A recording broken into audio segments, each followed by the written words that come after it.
There's an interesting new Reuters Ipsos poll out on the kind of government that the American people prefer, and the findings basically back up what we've been saying for a while now.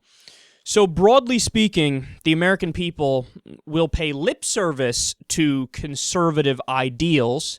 So for example, the idea of cutting government or self-reliance or getting rid of red tape. When you bring up terms like that, the American people go, oh yes, I'm on that side. Even when you frame it like who should have more power, state governments or the federal government, a lot of people say, I think the state government should, because they're more responsive, it's closer to us, it's not this really faraway bureaucracy.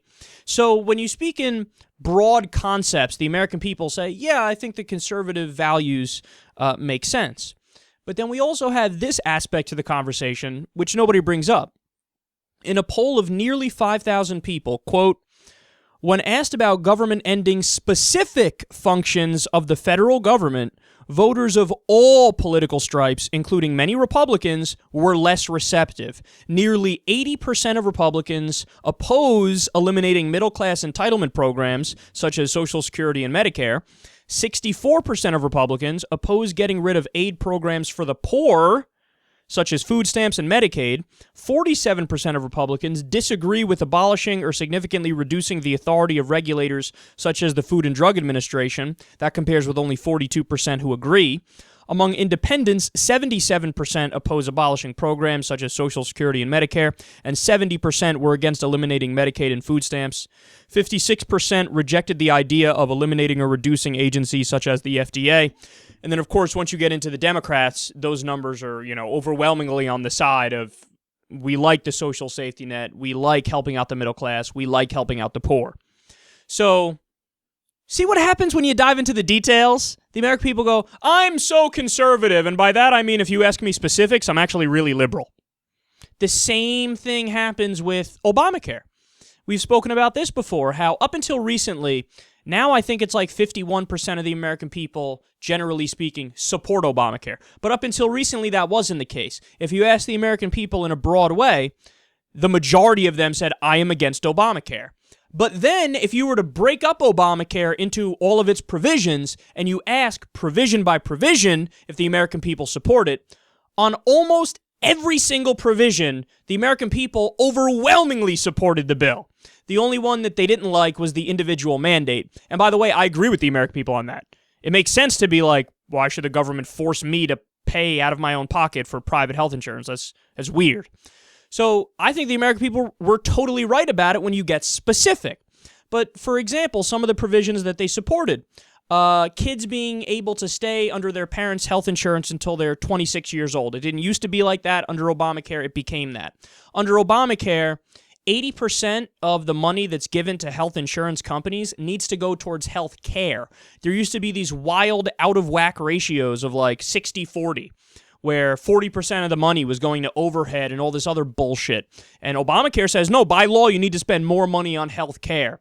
Pre-existing conditions, that's another one. The overwhelming majority of the American people don't think health insurance companies should have the right to reject people because they were sick in the past at some point. They're not allowed to look at a human being like they're a bad investment when we're talking about a life or death scenario like their health. And the provisions go on and on. Medicaid expansion, that's another one. Overwhelmingly popular. There was a provision for disaster insurance for people who had like really, really bad pre-existing conditions where they basically got a tiny single-payer system. Not only do the American people love that system, they want to expand it. And also, the Republican politicians were the ones who wanted to continue that provision because that provision was limited. But when it ended, the Republicans were like, let's continue this. They didn't even realize they're arguing for continuing a single-payer system. That's crazy. But then, of course, why did the Republicans do it? Because the health insurance companies didn't want to insure the highest risk people. So they're like, yeah, no, fuck it. Do single payer for them. But we want to make money off the healthy people. So the Republicans did the bidding of the health insurance companies. But I digress because this is just another example of when you get into the specifics, the American people aren't even center-left. The American people are just left. The American people, when it comes to war issues, when it comes to social issues, the American people now, 61% are for gay marriage, 59% are for legalizing marijuana. You name the social issue, the American people are on the side of the liberals.